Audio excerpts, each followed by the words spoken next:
Hello Cancer, Sun, Moon, Rising, and Venus signs. Kamusta po kayo? Sana po nasa mabuti kayong kalagayan. Welcome back po sa Star Tarot. And kung bago po kayo rito, welcome na welcome din kayo. And thank you po sa inyong support. I truly appreciate it.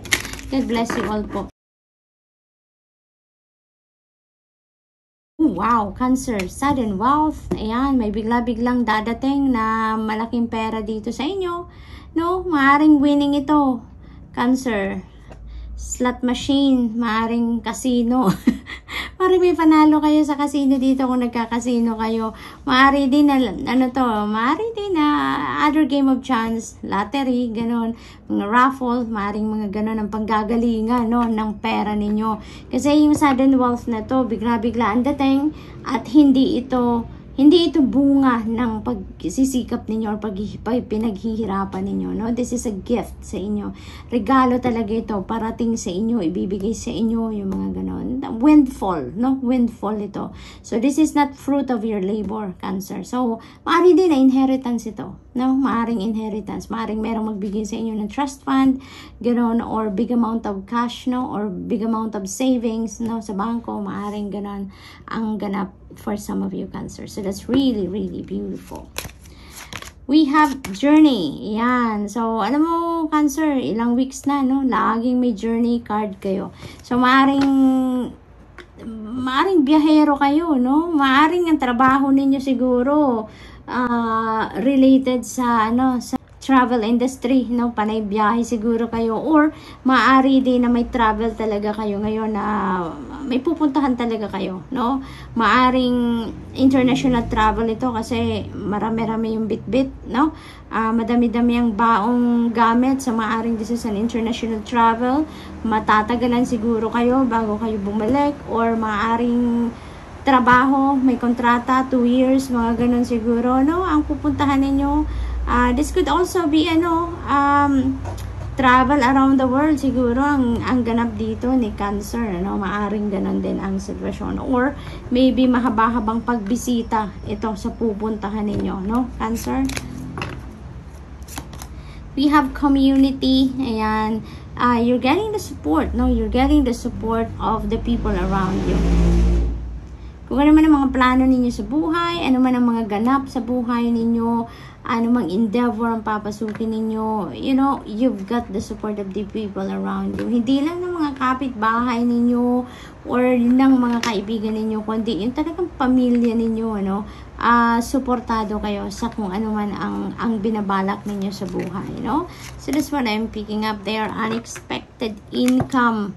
Meron na kayong regalong matatanggap. Meron din kayong unexpected income. Wow, so daming pera na maaring dumating sa inyo dito, Cancer. Ito, hindi ninyo ito inaasahan. Maaring seasonal na trabaho ito, or maaring meron lalapit sa inyo dito na mag-offer sa inyo ng kung anong talent ninyo, kung ano yung skill ninyo, maaring gano'n, ano, at kakailanganan ng serbisyo ninyo, no? Kaya maaari din na makakuha kayo dyan ng malaki-laking pera din. Maaring kailangan kayo ng ibang tao, kaya o-offeran kayo ng malaking bayad dyan. So maaring ganun din ang sitwasyon.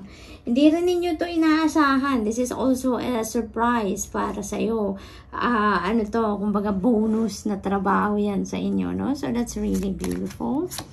We have concern, 33. Maaring ang iba sa inyong Cancer ay nagwo-worry, no, about sa travel ninyo, no? Maaring yung biyahe ninyo, ang pupuntahan ninyo, anong gagawin ninyo. So maaring yung travel na to could be bago kayo sa pupuntahan ninyo, bago kayo sa lugar na pupuntahan ninyo, sa destination ninyo, no? Maaring trabaho talaga yan kasi syempre bago kayo sa lugar, maaring job opportunity and overseas na siguro nag-aalala kayo, how are you going to to establish yourself there, 'di ba? Magsisimula kayong mag-adjust, no, makikisama, mag-a-adjust sa sitwasyon, mag-a-adjust sa mga makikilalang bago, mag-a-adjust sa lugar, yung ganun. Maaring yun ang mga concerns ninyo around this time, Cancer. Inaalala ninyo yung pagpunta ninyo sa kung saan man kayo pupunta, no? And pinapakita para sa akin kanina pa ng mga guides ko yung mga numbers ng card na to. We have number 11 and number 33. Both of those numbers are powerful numbers because they are master numbers. So Cancer, please look up for the meaning of number 11 and number 33. Those are master numbers for more guidance po, for more insight. Kasi maaring may mabasa kayo dyan na sasakto sa inyong sitwasyon ngayon, and that could give an advice, additional advice para sa inyo, no? We have number 37, ayan, poverty. Maaring ito ang inaalala din ng iba sa inyo. Maaring pera, may problema sa pera ang iba sa inyo dito. Maaring malapit na ang biyahe ninyo. Maaring hindi pa kayo handa, no, financially.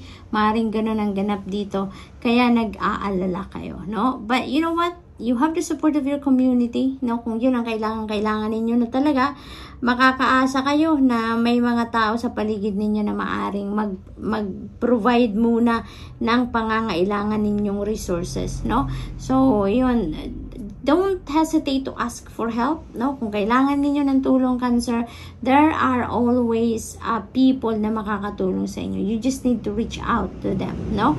Kung sino man ang alam ninyong makakatulong sa inyo, doon kayo lumapit, no? And you know what? Kung pera ang kailangan ninyo, look at this. Mga energies na to, there is sudden wealth or unexpected income. So, parang merong solusyon agad ang problema ninyo dito, Cancer, no? Merong solusyon agad. Kaya, tanggalin nyo na, ang mahalaga, tanggalin ninyo yung negative thoughts, feelings, and emotions ninyo dito, na yung feeling lack ninyo, no? Yung LACK na lack, yung ganong pangaramdam, palitan ninyo yan ng feeling of, energy of positivity, energy of prosperity and abundance. Yun ang mindset ninyo. Nang sa gayon, walang duda, mahahatak ninyo yung mga energies na to towards you. Okay? So, good luck to you, Cancer, and that's all I have for you for today. I hope nakatulong ang mga mensaheng ito in some way. Thank you for watching. Love and light. Namaste. Hello, Scorpio, Sun, Moon, Rising, and Venus signs. Kamusta po kayo? Sana po'y nasa mabuti kayong kalagayan. Welcome back po sa Star Tarot. Kung bago po kayo rito, welcome na welcome din po kayo. And thank you po sa inyong suporta. I truly appreciate it and God bless you all.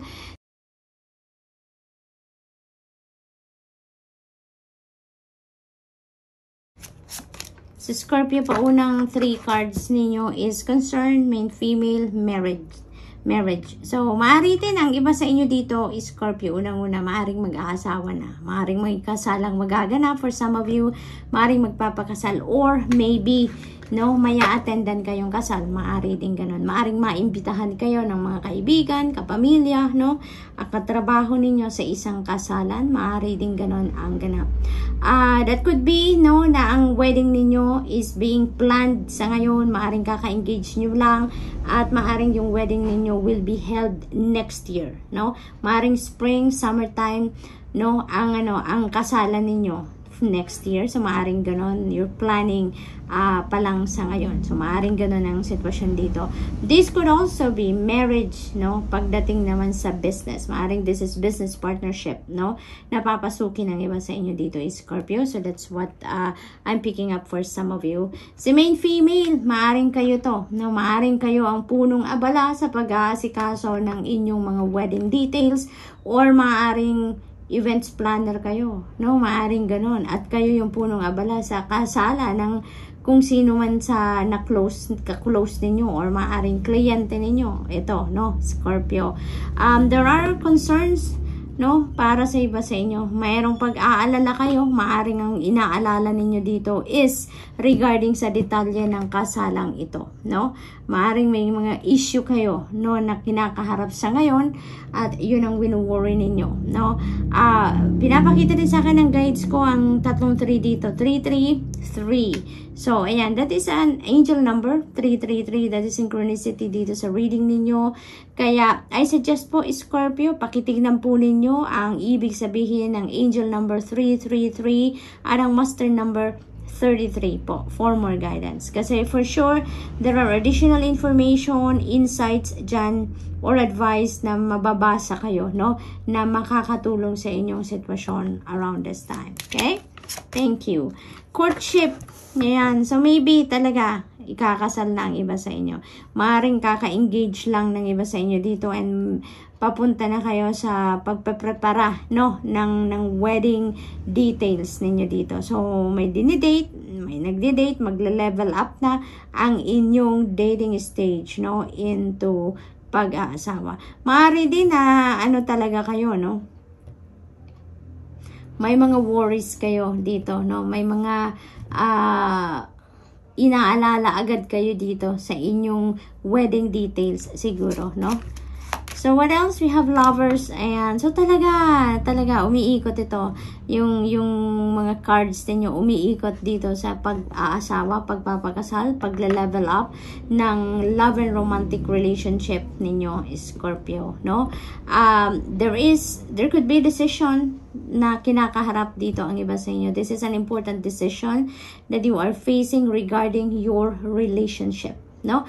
Maaring yung decision making na to is regarding talaga dito sa inyong relasyon. Maaring ang iba sa inyo is having a cold feet, no? Maaring kaka-engage nyo lang, maaring nag-aasikaso na kayo ng mga detalye ng inyong pagpapakasal, and maybe, nag-iisip-isip kayo, am I really ready? No, sa pag-aasawa, sa pagpapakasal, Scorpio, maaring iba sa inyo, gano'n ang sitwasyon, no? And that is an important decision that you have to make, kasi, lifetime, diba? Maaapektuhan dito ang course of your life talaga sa desisyon na ito na gagawin ninyo, no? Kaya think about it talaga, think it 100 times. 'Di ba? Habang may pagkakataon pa kayo, pag-isipan ninyong mabuti, handa na nga ba talaga kayo or hindi? Ano nga ba ang inyong kailangan gawin? Ano ang dapat gawin? Yung mga ganon ba? So, definitely meron talaga ditong ikakasal sa inyo, no? Merong mai-engage dito and may desisyon na kailangan gawin ang iba sa inyo dito, Scorpio, that is related to your relationship. No? So, ganun ang sitwasyon ng iba sa inyo dito, Scorpio. But of course, no, hindi lahat ng Scorpio dito ganito ang sitwasyon. Kaya, just take as it resonates po. Kung ano lang sumasakto sa inyong sitwasyon, take it. Yung hindi nagfe-fit sa inyong sitwasyon, leave it because that is not for you. Okay?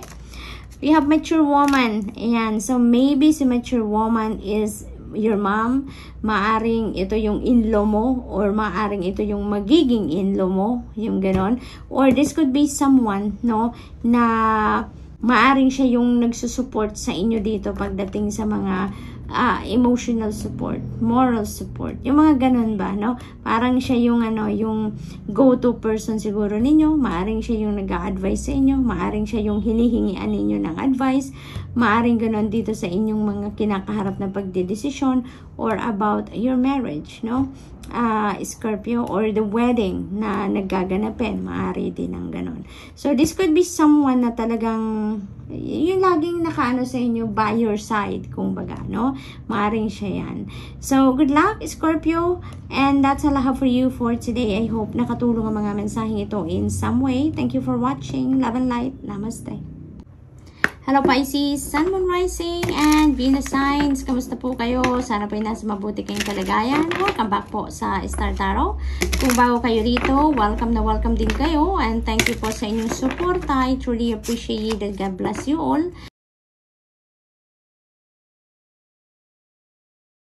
Ayan, so thief, concern, poverty. Ayan, so unang-una, Pisces, this is a warning for you, no? Na mag-ingat kayo sa mga taong yung mga manloloko, mga mambubudol, no? Kasi maybe there are people around you na mga low vibration people, no? Na maaaring naghihintay lang kung kailan makasalisi sa iyo, kung kailan ka mabisi, dyan siya i-entra, yung mga ganun, para lang na makapangbudol. So, be sensitive, no? water sign kayo, napakalakas ng inyong radar, Pisces. Kaya gamitin nyo yan, yung intuitive abilities ninyo to your advantage dito. Na mabantayan ninyo ang mga low vibration people na yan, na mga manloloko, kumbaga, no? At maaring nag-aalala din kayo dito, no? Maaring ang inaalala ninyo is about your trabaho, your source of income, your negosyo, or maaring yung ano ninyo, yung budget ninyo, finances ninyo. So maaring there is a hiccups, no, sa inyong money, career, and finances, no? Maaring gano'n ang sitwasyon ng iba. Of course, this is not going to resonate with everyone, so kunin nyo lang po kung ano yung sasakto sa inyong sitwasyon, okay? But for those na may ganong sitwasyon, ano, may nararamdaman kayong lack, no? L-A-C-K, pagdating sa pangkaperahan, no? Maaring yan ang inaalala ninyo sa ngayon. Maaring you're so worried about your situation. But, you know what, Pisces, alalahanin ninyo na the more na mag-aalala ka about your problem itself, no, mas the more na mag-complicate ang sitwasyon. Mas marami, magbabranch out yan, no? Kung ano man ang pinag-worryhan ninyo ngayon, that is going to branch out, manganganak pa yan. Kaya instead of, focusing on the problem itself, anuhin na lang natin, i-adjust natin ang pag-iisip natin. Doon na lang tayo bumaling sa anong magagawa natin para masolusyonan natin ang ating problema sa ngayon na kinakaharap.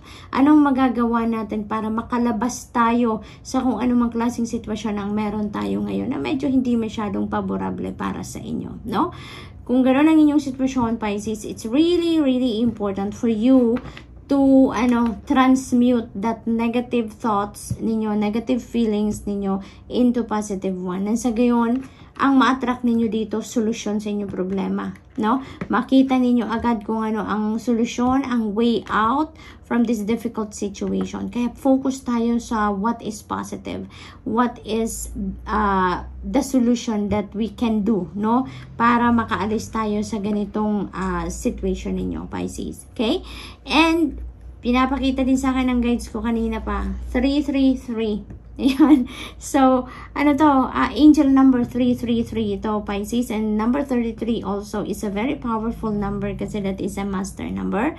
So, I suggest po, please look up for the meaning of master number 33 and angel number 333. Okay? Kasi sigurado there is additional insight, additional information, additional guidance dito na na mababasa ninyo, no? Pag ginugal ninyo yan, meron kayong makukuha dyan na makakatulong sa inyong sitwasyon. Okay?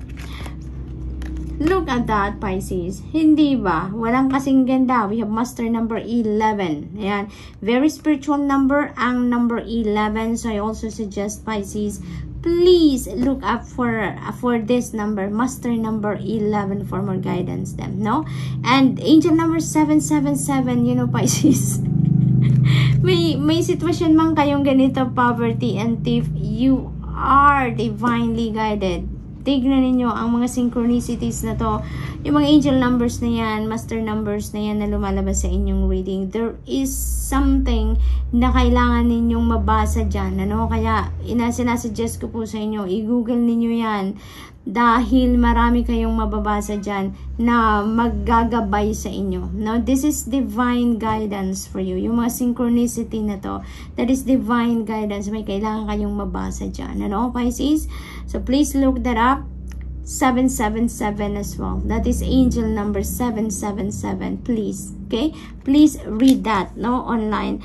At saka, Pisces, there is gift sa inyo na parating. This is the gift from the divine. Ito makakasolve sa inyong poverty energy, no? Kaya tanggalin nyo na, ha? Please, tanggalin nyo na po yung mga negative thoughts ninyo, yung bigat sa dibdib ninyo, yung pakiramdam ninyong hirap na hirap kayo. Try po to transmute that into positive feelings and emotions and thoughts, no? Nang sa gayon, ma-attract ninyo si sudden wealth and all the goodness lang, no? Kasi the more na mamumroblema tayo, mas dadami lang ang problema, okay? So, anuhin natin, baliktarin natin ang inyong sitwasyon, okay? Yung pag-iisip ninyo, direkta rin ninyo from lack mindset to abundant, prosperous, and positive mindset. Nang sa gayon, lahat ng solusyon sa problema, yun ang matrak ninyo, including the sudden wealth. No? This is a gift from the divine. Regalo ito sa inyo, hindi ito bunga ng inyong pinaghirapan, hindi ito galing sa inyong trabaho, no? This is a gift. Meron dadating sa inyo, maaring panalo yan, no? Maaring panalo yan sa mga game of chance, maaring regalo yan sa inyo, maaring may taong magraregalo sa inyo, maaring merong magpapamana sa inyo ng malaking kaperahan, malaking property, no? Could be anything that could come from different sources, pero hindi yan galing sa pinagtrabahuan ninyo, no, Pisces? Yan ang makakasolve dito sa problema ninyo, no? Pero mag-iingat din kayo pagdating nito dahil maaring may mga low vibration people around you, okay? Adjudication, ayan, so, oh, look at that. There's another 3. Pinapakita sa akin. So, talaga naman, anong synchronicity dito po sa reading ninyo. Ang bigat, ano? Ang dami nila na kailangan ninyong basahin dito. So, we have number 3333. We have 4 3s na ngayon, Pisces. So, this is really beautiful. So, adjudication, there is something dito na maaring may issue ang iba sa inyo dito, Pisces. Ano? This is not going to resonate with everyone. Okay? May sitwasyon ng iba sa inyo dito, maybe with your person, with your relationship, with your common partner, no? Maaring may issue kayo within your relationship. Maaring ang iba sa inyo dito nagko-consider to file an annulment or to file for child custody case, or maaring to file a divorce dito, no? Maaring ganun ang kinukonsulta ninyo, no?